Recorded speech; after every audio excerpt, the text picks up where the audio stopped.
oh my God, please let them not find her. Let them not bring up her body. But I didn't think back then that 21 years later, we'd be still looking for her. The 4th of December 2000, our lives changed forever. If I'd known it was the last Sunday night I'd have seen her, I would have made sure that I would have been there, but...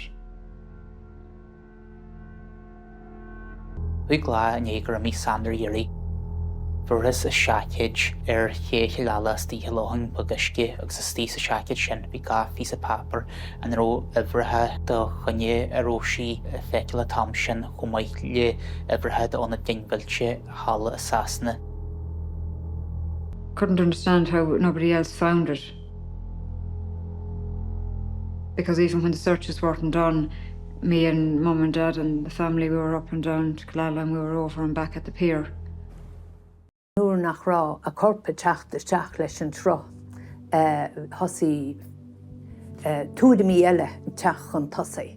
Bhí na Gardaí Beidir féchant curú an flís an sin déan gnó le ní de chur dá gceart. This is living an absolute hell.